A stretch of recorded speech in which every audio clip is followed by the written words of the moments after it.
You're listening to the Angry Marks Podcast Network.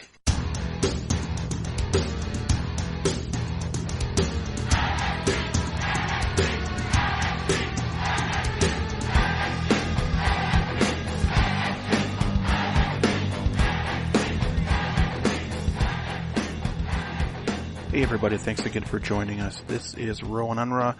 I am back. Happy New Year. This is the NXT report for January 2nd, 2019, NXT number 485. I apologize. I have been off the air for a number of weeks dealing with, to be perfectly honest, some personal issues. And these are things that I will discuss in detail on the next episode of the Angry Marks Rewind podcast, which Mike Poulin and I will be recording this weekend. And if you want to tune into that, we'll be discussing the Survivor Series from 1992, featuring Ric Flair and Razor Ramon taking on Randy Macho Man Savage, and the returning Mr. Perfect, and all the wonderful controversy that went in putting that main event together. In the meantime, let's dive into this NXT number 485. This was an extended 2-hour edition of NXT, but it was their year in review. So there are a ton of just video packages and recaps. So it's kind of nice for me because I don't really have to do a whole lot of heavy lifting. There was one match as a main event that they advertised and they delivered. It was Cassius Ohno and Matt Riddle. Everything else on this show was a recap from the 2018 year in review.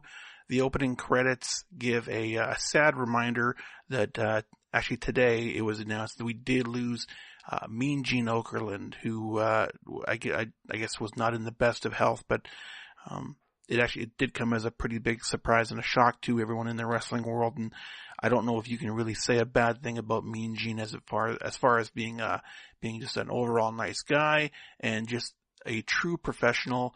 And they don't make him like Gene anymore. And we're gonna miss you, buddy. The announcers in Full Sail throwback to Kathy Kelly in the NXT Control Center, which is a nice, sort of tribute to Mean Gene when he did the old pay-per-view reports.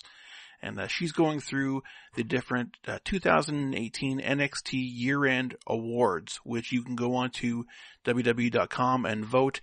I won't go through all the nominees because basically everyone who is on the roster was a nominee for some sort of award.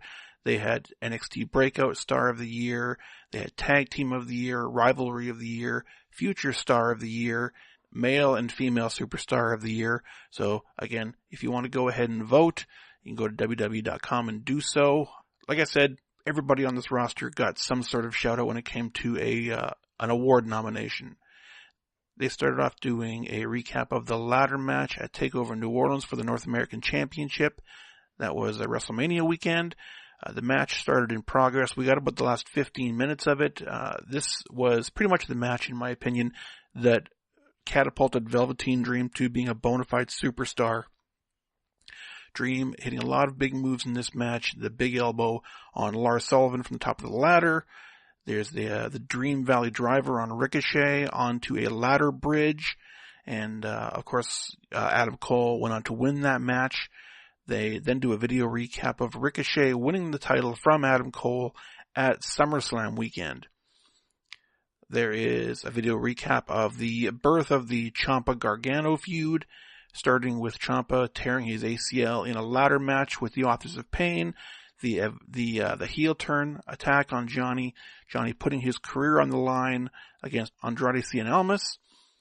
Never really caught this before, but Johnny then blamed Ciampa for losing his career match, even though Johnny was the one that made the offer. So, what do you think? Don't do that. We get the unsanctioned match in New Orleans. They really milked Ciampa's entrance, and the crowd was just shitting on him. And if I was gonna give my pick for the superstar of the year, it would definitely be Tommaso Ciampa. To me, he kind of defined exactly what it is that a heel is supposed to be in 2018, because not a lot of people really know how to write for heels now, and I think he did just a tremendous job. This match was my NXT match of the year. I thought it was better than their Chicago street fight in June. They then do a recap of Aleister Black defeating Andrade for the NXT title. We fast forward to July 25th, the NXT title match between Aleister Black and Ciampa. This was where Gargano's interference backfired, leading to Ciampa winning the title. We then get the angle that would never end, who attacked Aleister Black in the parking lot, and 3 months later we found out it was Johnny. Usually a 3-month build, especially in 2018, is not something that a lot of people, I think, are very patient with. And I know that when I was doing the weekly recaps, I was kind of, even getting anxious as to, when are they going to culminate this story? And I grew up watching storylines in like the 80s and 90s, and 3-month storyline builds was nothing new for them. I guess I've just learned to have a pretty short attention span when it comes to today's product. Get a recap of Aleister Black versus Johnny Gargano at NXT War Games. This included Matt Riddle's 7-second win over Cassius Ohno and the subsequent sneak attack a few weeks later. We get NXT TakeOver Chicago, a recap of the tag title match between the Undisputed Era and Oney Lorcan and Danny Burch. A couple more categories for Superstars of the Years, Match of the Year. There's a recap of NXT Brooklyn, Bianca Belair versus Deonna Purrazzo. Of course, Bianca, won that match. She'll be challenging Shayna Baszler in Phoenix in 3 weeks for the NXT Women's title. And the one match that was taped for this episode was a rematch, Matt Riddle and Cassius Ohno. We get a very early flurry of strikes by Riddle in the corner into an exploder suplex by Riddle. Ohno comes back with a release suplex, squishes Riddle with a running senton for a near fall. We get an old school 80s atomic drop onto Riddle, and Riddle sold it absolutely great. So Cassius was channeling his inner Bob Backlund or, Hacksaw Duggan, or whoever used to, use atomic drops in the 80s. Tito Santana did a good one.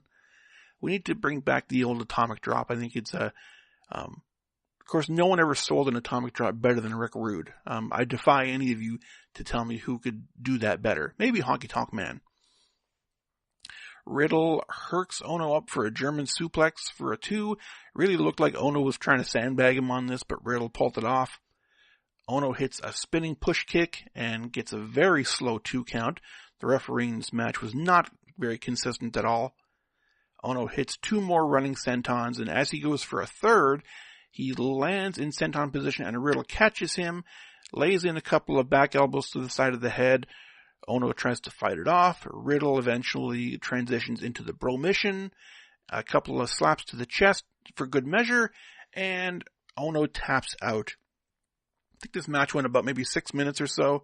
Ohno started to leave. He was looking really dejected. He was looking really upset. The announcers are continuing to put over the fact that he's had a terrible 2018. He's really frustrated, and Riddle is asking him for a fist bump. It's like, come on, man. We're cool. Give me a fist bump. Ohno starts to leave. The crowd starts booing him.